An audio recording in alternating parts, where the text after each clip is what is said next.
This week on Forever Spinning, we take a look at one of the greatest hip-hop concept albums of all time as we dive into Kendrick Lamar's masterpiece, To Pimp a Butterfly.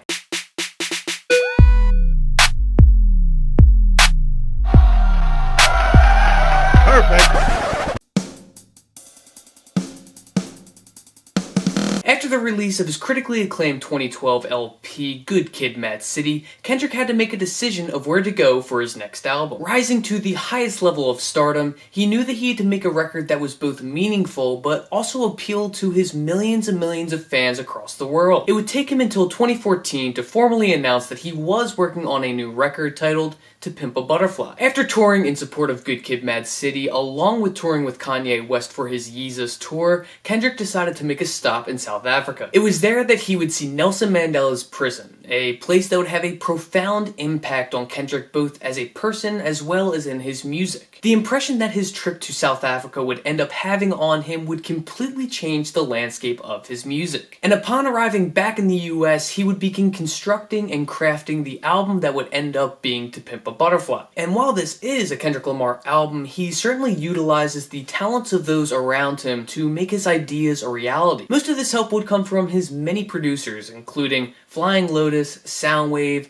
Knowledge, Pharrell, Thundercat, and Terrace Martin, just to name a few. He also received help from modern jazz legend Kamasi Washington, who gave the album its avant-garde jazz fusion feel that would separate it so much from many other famous hip-hop albums. The themes on this record would also run incredibly deep, as Kendrick gave each song on the record a purpose, mostly to help tell his poem that would end up tying the whole record together. More on some individual singles in a bit. Kendrick was also found writing everywhere. Even while he was on the road with Kanye for the Yeezus tour, he was writing the album's closing track, Mortal Man. Kendrick also constantly reached out to other artists for features. One feature in particular is Rhapsody, who is featured on Complexion. She recalls Kendrick reaching out to her and basically just asking to write a verse about the beauty of the black community. She even said that Kendrick initially wanted her to write 2 verses and actually have Prince do the hook, although this unfortunately never came to light. Kendrick obviously saw the potential that he had with the record that he was creating, but he was more willing to give up his own voice in order to have this album be something bigger than himself. He even traveled the country recording this record, stopping in studios in Hollywood, New York City, Washington DC, and even St. Louis. And after collaborating with his arsenal of producers, the album was officially complete. To Pimp Butterfly was released on March 15, 2015 on Top Dog Entertainment to a resounding critical and commercial acclaim.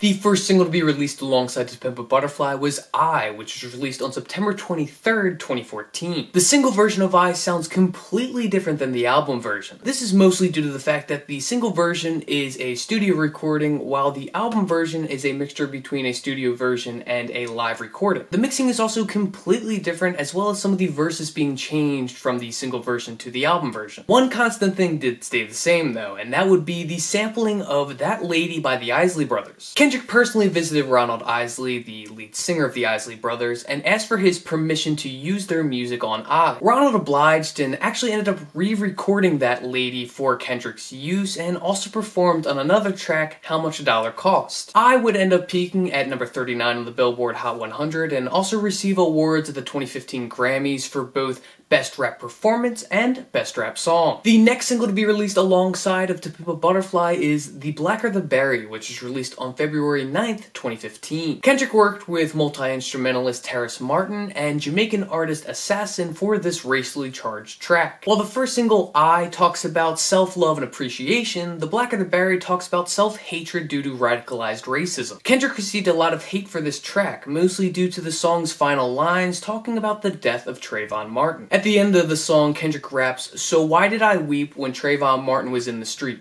When gang banging made me kill an N-word blacker than me. Hypocrite." Kendrick is questioning his own reasoning for being upset over the death of Trayvon Martin, who is widely believed to have been murdered due to racist intentions. Kendrick questions himself because at one time, he too was a part of something that would actually end up killing one of his own friends, so why was he upset about the death of Martin? His hypocrisy lies in thinking that the only problem someone like himself or Trayvon Martin would face is racism, when he finally realizes it's the anger in one's heart that leads to these incidents, racially motivated or not. This also ties ties back to the song I, as the song is not just about Kendrick, but about the black community as a whole. While The Blacker the Berry completely contrasts this self-loving nature of I, as this song is about the hypocrisy of gangs and black-on-black violence. This song would end up peaking at number 66 on the Billboard Hot 100, and it is widely regarded as one of the greatest hip-hop songs of the past decade. Now, there are 3 singles remaining from To Pimp a Butterfly. Unfortunately, I'll only be going over one more due to the fact that this video is going to be longer than usual to begin with. So the last single I would like to talk about is Alright, which was released on June 30th, 2015. Produced by Pharrell and Soundwave, this song has been praised since its initial release. In context with the rest of the album, Alright is meant to be a breath of fresh air as you completely lift yourself from the darkness that surrounds you and look forward to better times. This song has been used in protests since it was released, as protesters would sing the simple 5 syllables, "We gon' be alright," as their chant. Alright has been lauded for its cultural impact, as it became a beacon of hope for communities not only in America, but across the globe. It is sung by the disenfranchised and the oppressed looking forward to better days. It was awarded Best Rap Song, as well as Best Rap Performance at the 2016 Grammys, and it has also been named the Best Song of the Decade according to Pitchfork. I'll say it right now, To Pimp a Butterfly is my favorite album of the 2010s. Through and through, it has been the album that I've enjoyed listening to the most. Every single song off this record is amazing. The production is out of this world, the hooks are catchy, and it always leaves me feeling better about the world that we're living in. However, this album is not meant for me. I mean, music is meant for everybody, but this album in particular, it wasn't made with me in mind. Kendrick made this album for the black community. This was his document, his thesis, his magnum opus of where he saw the black community back in 2015 and how he wanted that community to change in the future. I cannot relate to that because, well, I don't know if you've noticed, I'm not black. I'm not even oppressed. I'm a white male in America. Statistically, throughout history, I am the cause of the oppression, not just for the black community, but also minorities across the nation. Is it me specifically? Absolutely not. But still, this album was not made with me in mind, and that is completely fine. I can enjoy it all I want because that is what music allows us to do. There is no true off limits when it comes to who can listen to what or what is allowed to be listened to by others. I can enjoy this album all that I want, but once Mortal Man comes to a close, I realize that this album is made for something bigger. It was made for a group of people who were torn from their own countries and forced to come and work as slaves in this country. Now, that is not everybody in the black community, that should be pretty obvious to most, but that is where a lot of this comes from. And regardless of whether a black person is a descendant of somebody who was a slave in the past or has come and moved here in more recent times, regardless, they still face racism and prejudice. This album is made for a group of people who had to fight for their universal right to be recognized as human beings. It was made for a group of people who are still facing constant scrutiny, racism, and violence. Me, myself, as a person, might not be responsible for the suffering of the black community, but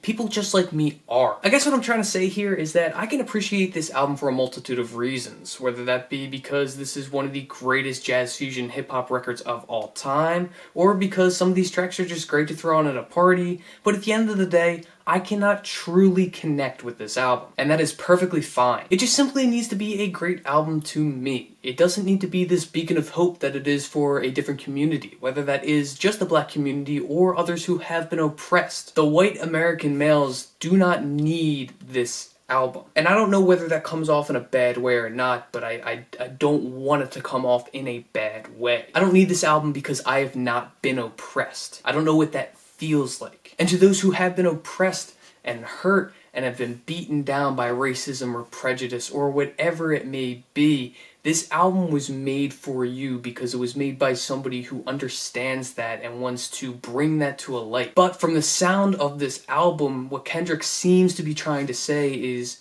not simply to move on and forget the past, but to embrace each other in love. To Pimp a Butterfly is meant for those who have been shot down or even scorned for the color of their skin or the religion that they have or their sexual orientation. It wasn't made just for me to sit down and enjoy an album. I just hope that at the end of the day, especially white people, we can understand that. But until that day that we can all sit underneath a tree and sing Kumbaya together, let's make sure that we never Pimp a Butterfly again. So, whether you've never heard this album before, or if it's a personal favorite of yours, Kendrick Lamar's To Pimp a Butterfly will always be forever spinning.